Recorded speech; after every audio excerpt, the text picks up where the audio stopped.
PTI की किसी member से हम बात करें और बातों में हम साउथ रीजन की बात ना करें तो ये नाइंसाफी होगी कि अगर हमारे पास नेशनल असम्बली की एक ऐसी खातून, एक ऐसी मेंबर जो कि खुद साउथ रीजन से ताल्लुक़ रखती हैं, तो बिलाशुबा उससे साउथ रीजन के बारे में बात करनी बनती है। तो मैम, आप साउथ रीजन से हैं, बेसिकली अजीम कलर से, जो करक और लकी के बीच में आता है। बिल्कुल। अब ये मुझे बताइए कि साउथ इंडियन के हवाले से बहुत सी चीज़ें गर्दिश कर रही हैं। अली वजीर साहब ट्वीट करते हैं, मोहसिन दवर करते हैं, वहाँ के लोकल एमएनए जो शाहिद खटक साहब हैं वो भी वहाँ से वो थोड़ा सा सिचुएशन, थोड़ा सा एक कन्फ्यूजन वाला वहाँ पे भी है, जैसे पीटीआई के अंदर की कुछ कन्फ्यूजन होती है। आपका इसमें क्या रोल होना चाहिए और क्या अभी तक आपने उसमें अपना किरदार क्यों अदा नहीं किया? हाँ उबैद, आपके तहफ़्फ़ुज़ात जो हैं वो बिल्कुल ठीक हैं, बजा हैं। मुझे जो फ़ील होता है कि हमारा साउथ जो है वो निगलेक्टेड है। इसी वजह से जहाँ पर आपको कोई वैक्यूम नज़र आता है ना, तभी लोग आकर बात करते हैं। अली वज़ीर और मोहसिन दावड़ साहब को तो मेरा जवाब ये है कि क्या वज़ीरिस्तान के तमाम मसाइल हल हो गए? तो फिर बेहतर है कि वो अपने मसाइल पे फोकस करें। हाँ, हमें साउथ की तरफ तवज्जो देने की ज़रूरत है, वहाँ पे मसाइल ज़्यादा हैं। वहाँ पर सबसे बड़ा मसला पानी का है। आपके कहने का मकसद ये है कि अली वज़ीर और मोहसिन दवर और मंजूर पश्तीनी वाले जितने भी एक वो वज़ीरिस्तान के लोग जितने भी इलेक्टेड मेंबर्स हैं, उन्होंने वहाँ पे मसाइल पे काम करना है कि आप लोग भी उनको सपोर्ट करेंगे उनके मसाइल में? देखिए, जहाँ पे भी चूँकि मैं ख़ुद अहमदज़ई वज़ीर हूँ, मैं चूँकि ख़ुद अहमदज़ई वज़ीर हूँ और पाकिस्तान तहरीक इंसाफ की मैं कारकुन भी हूँ, मेंबर भी हूँ नेशनल असम्बली की, जहाँ पर आवाम की भलाई की बात होगी, ये किसी फ़र्द वाहिद की चॉइस नहीं है। ठीक होगा। ये किसी एक या दो या तीन बंदे खड़े होकर पूरे के पूरे एक खित्ते को नहीं रिप्रेजेंट कर रहे। ठीक है। इलेक्ट होने वाले बहुत सारे लोग जो जिन्होंने इनको इलेक्ट किया है, बहुत सारे लोगों ने मुझ तक अप्रोच किया है और उन्होंने ये कहा है कि हमने उनको जब इलेक्ट किया था तो हमने सोचा था कि यहाँ डेवलपमेंट की बात होगी, मगर यहाँ पर तो लड़ाई झगड़ों का सा सीन उन्होंने क्रिएट किया हुआ है, तो लोग इतने खुश नहीं है जितना प्रेटेंड किया जा रहा है। अच्छा मैम, अभी एक सवाल की तरफ मैं आऊँगा। यकीनन सवाल का आपसे नहीं बनता, अगर मैं डायरेक्टली बोलूँ तो वो सवाल आपसे नहीं बनता, लेकिन खैर अभी आप भी एक इस जो पार्लियामेंट हाउस की मेंबर हैं और साउथ रीजन से ताल्लुक़ रखिए, वहाँ पे आप अपना इंटरेस्ट भी शो करें, तो अभी ये सवाल जो आपसे करने का एक वो बन जाता है। साउथ रीजन में इस वक्त शहरियार अफरीदी साहब हैं, शाहिद खटक साहब हैं, अली अमीन गंडकूर साहब हैं और आप भी वहीं की, आपकी जो पैदाइश है वहीं की है। साउथ रीजन प्रोडक्शन दे रहा है एल गैस का। साउथ रीजन जो है आपको वो यूरेनियम की वहाँ से आपको मादनियात आ रहे हैं, वो तांबा, पीतल, कोयला, नमक, जिप्सम, ईच एंड एवरीथिंग वहाँ पे है। पानी वहाँ पे नहीं है, रोड इंफ्रास्ट्रक्चर वहाँ पे नहीं है, आपकी हेल्थ जो फैसिलिटी वो वहाँ पे नहीं है, पानी का इशू वहाँ पे बदस्तूर है, गैस वहाँ पे पाइपलाइन नहीं हुए हैं, बिजली का वहाँ पे बुरा हाल हुआ है, लोगों के रोज़गार के मौके उनको नहीं मिल रहा है। क्या शाहिद खटक साहब, अली अमीन साहब और शहरियार अफरीदी साहब ये इस्लामाबाद शहर इक़्तिदार तक महदूद हैं, या आप जैसे लोग जो मेंबर्स होते हैं वो यहाँ से इलेक्ट होके आप लोग सिर्फ यहाँ तक रह जाते हैं? साउथ रीजन में अभी तो कोई लीडर क्यों पैदा नहीं हुआ? लीडर तो खैर आप अवाम बनाती है, लीडर खुद तो उसको उनको ही एहसास होना चाहिए। हर इलेक्शन से पहले अवाम आप लोग के लिए बिल्कुल सोने पे आप कहते हैं ना कि आप लोग की सोना उगलने वाली मशीन होती है। इलेक्ट करने के बाद आप लोग अवाम को जाहिल और बेवकूफ़ करा देती है। यास्मीन राशिद साहब ने भी यही कहा कि अवाम जो है जाहिल और बेवकूफ़ है। आप भी यही कह रहे हैं कि जो है अवाम बनाती है। अवाम तो आपको बना चुकी है लीडर। नहीं, मैं कभी भी ऐसा नहीं कहूँगी, क्योंकि किसी भी पॉलिटिकल फिगर का जो एसेट्स होता है ना, वो अवाम होती है, वो एक आम आदमी होता है। और मैं कभी भी किसी इंसान को बेवकूफ़ या जाहिल नहीं कहूँगी।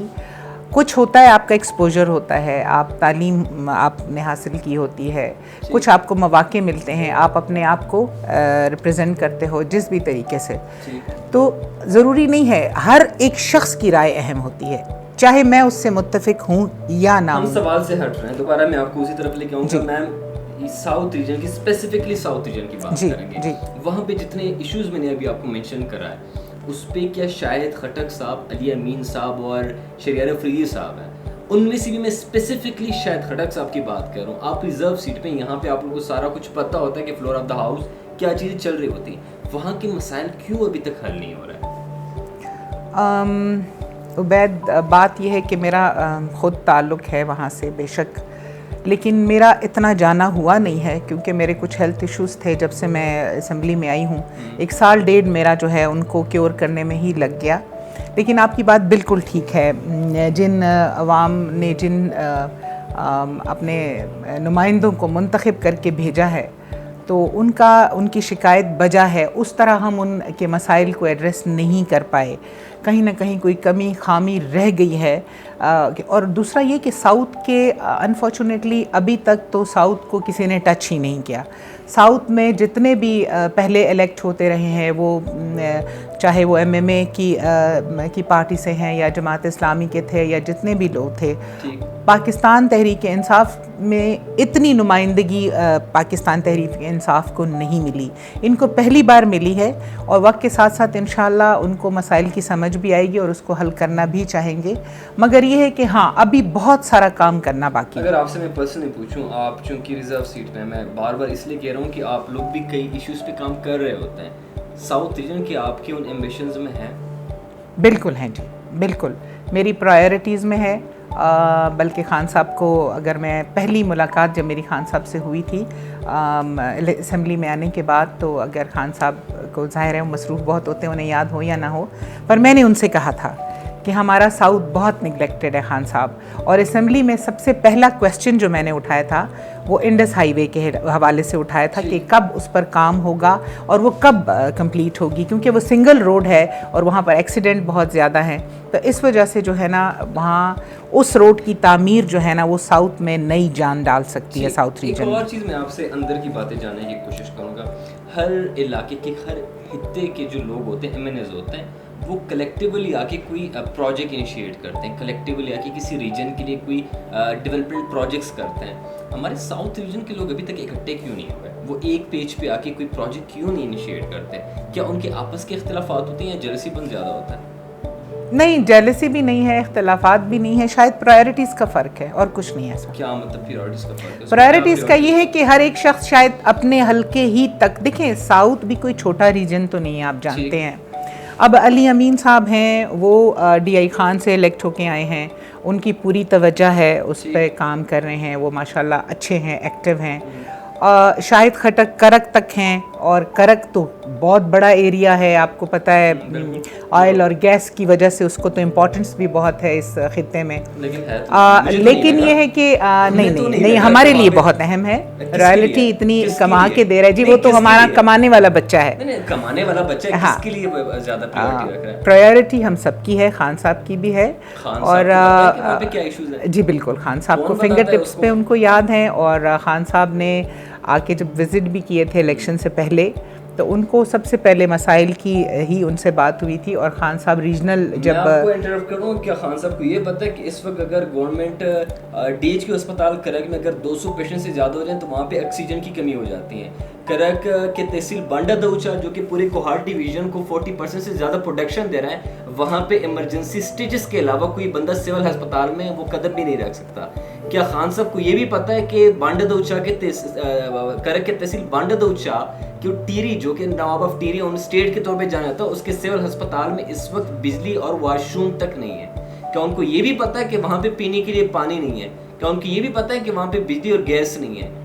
ये तो मेरे ख्याल में कुछ कोई नई चीज़ हमारे सामने आ रही है। पर खैर बहरहाल मैं दोबारा भाई आपसे, चूँकि आप इस जवाब की उस तरीके से जवाब दे नहीं है, लेकिन थोड़ी सी चीज़ें कि आगे ये बातें पहुँचनी चाहिए, चाहे आपके थ्रू पहुँचे, चाहे शायद खटक साहब के थ्रू पहुँचे या किसी और मेंबर के थ्रू पहुँचे, लेकिन ये जब तक नहीं होगा आप लोग की पार्टी के लिए भी बहुत एक बुरा इम्पैक्ट होगा। आपकी बात बिल्कुल ठीक है और मैं तमाम मसाइल जितने भी हैं आपकी बातों को इंडोर्स करती हूँ। वाकई जहाँ जहाँ जो कमी है, अब अगर पूरी नहीं हुई तो आइंदा अपने टेन्योर में ज़रूर है कि हमारे जितने भी वहाँ से इलेक्ट होने वाले MNAs हैं या MPAs हैं, चाहिए कि अपने इलाके के मसाइल को फोकस करें। अपने जो साउथ रीजन पख्तून बेल्ट के जितने भी लोग हैं उनको अपना फाइनल मैसेज बता दीजिएगा।